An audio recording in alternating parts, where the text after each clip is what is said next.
Hello and welcome to Gin with Gwynne. I'm Oliver Gwynne, and this is where I give you my off the cuff and unrehearsed thoughts on marketing data and this week philosophy because I'm talking about raw dogging flights and the importance of processing our thoughts and emotion. Now, all the ladies out there know that Oliver loves a bit of raw dogging, which for legal reasons is a joke. And no, I will not be doing a DNA test. But raw dogging is where you go on a long haul flight and all you do is look at the map of the huge plane that flies from one destination to another. You don't process any media, and it goes the same for flights or train journeys or anything where you're not entertaining yourself. You're just sort of being in the moment, and it's become a social media phenomenon. You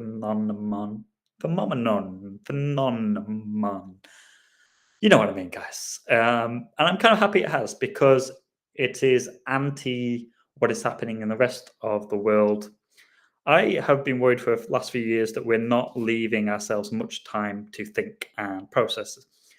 Social media and the internet and entertainment has become everywhere all the time, 24/7. It used to be when you're traveling, if you wanted to listen to some music, you had to bring a portable CD player, and you had to put it on a flat surface, and you would completely ruin whatever CD you put in there. And then, you'd have your 11 tracks, and then you'd get out your book of CDs and you'd put in the next one. And that was it if you wanted to entertain yourself until I was like a teenager.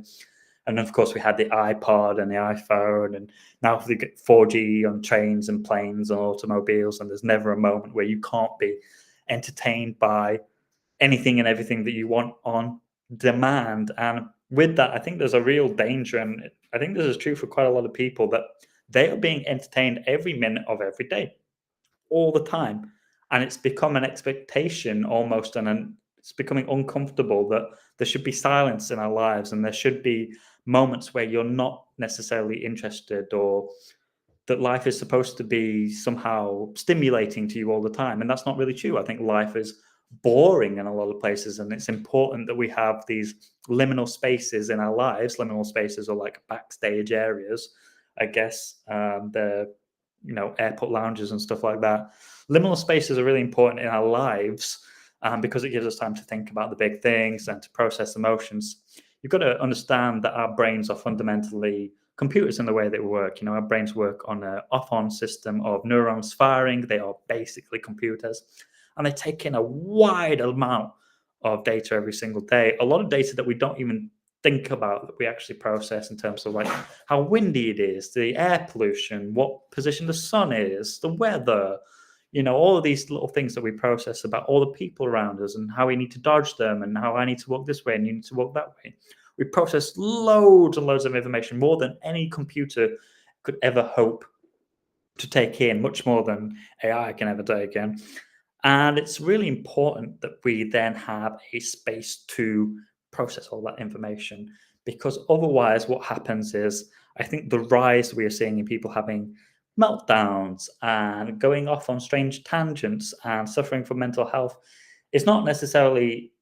I think it's part that people are becoming better at realizing when they're having problems, but I think it's also a lack of processing time.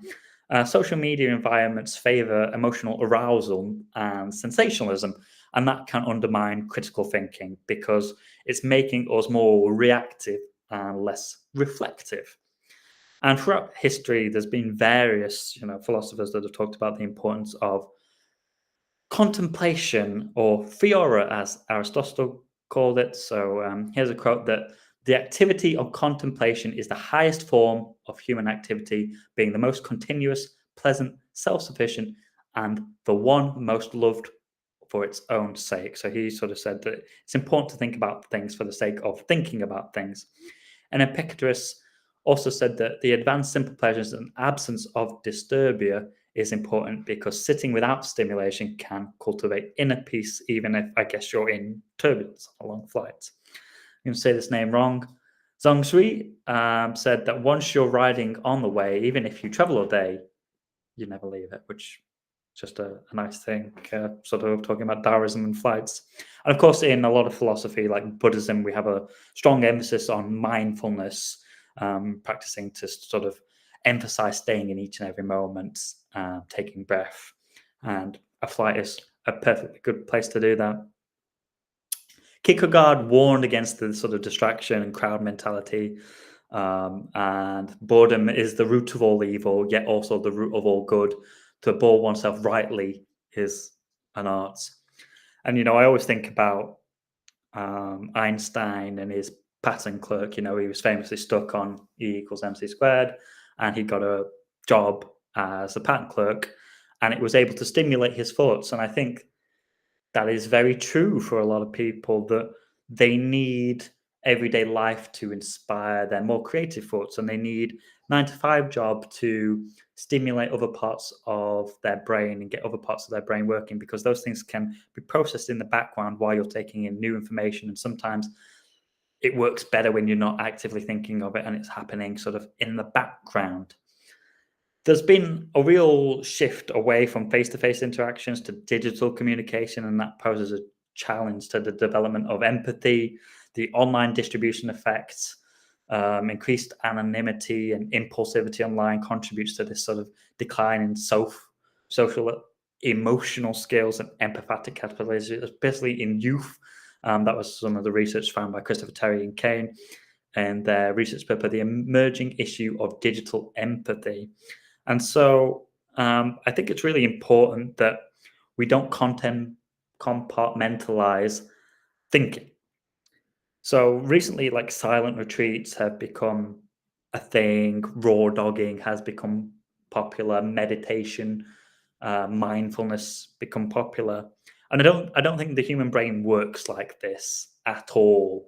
I don't think that you can sort of say between 9 and 10, I'm going to start thinking about things. It doesn't work like that. I think it has to happen in quiet moments. It has to happen while you're washing the dishes and doing other things like that. I think it's really important that if we are to really live in the moment, it has to be in every moment, and try and appreciate the little things and not just make time to hopefully have some sort of great thought process and process these emotions, because human beings do not really work like that. Saw a good interview with Pep Guardiola recently. He's a football manager, now that I've turned away all of my data audience. But he's a football manager, and he was just talking about how he doesn't have any social media, doesn't have any apps on his phone, and he hates people messaging him. And he just says, I'm quite happy. He doesn't watch TV. He says, I'm quite happy just to sit in my own thoughts, and isn't that good enough? And yeah, sometimes I think I'm quite happy to just sit in my own thoughts and think about the important things, or think about other things normally, and then I find that the important things will then come to me quite naturally.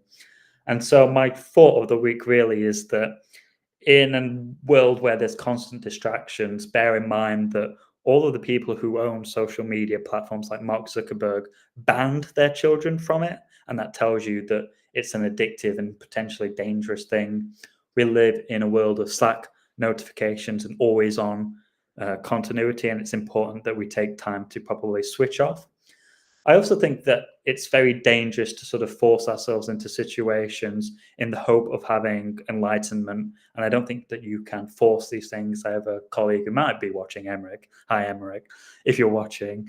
And he does like free diving, and he has to hold his breath for 15 minutes, and he goes down and you can't see anything and it's pitch black. And he was saying it feels so otherworldly and it unlocks something for him. And yeah, you, Emmerich. But I was saying to him, you ever had a hot bath? I know somebody who goes for like ultra marathons, and he says the high that he gets from doing that from his body is unmatched and all that kind of things. And I was saying, you ever go for a long walk? And I think too often we go to an extreme to get something that we should try and aim to get from the little things that we see every day. Because surely, if we think about things in the right way, the car park is as beautiful as the mountains. And if we have that sort of mentality, not only do we learn to appreciate life more, but we start thinking about how the mundane can affect us and have a positive impact, and we can aim towards contentment as opposed to a high that we want to chase and never achieve. And this is important in business, because business is ultimately ups and downs and career highs and career lows, but fundamentally day to day it can be quite boring. Sometimes it's a grind, and a younger generation don't seem to appreciate that that is actually normal, and it's just an everyday part of life, and no job, no matter how interesting, will be that. And if we're not careful, we chase fulfillment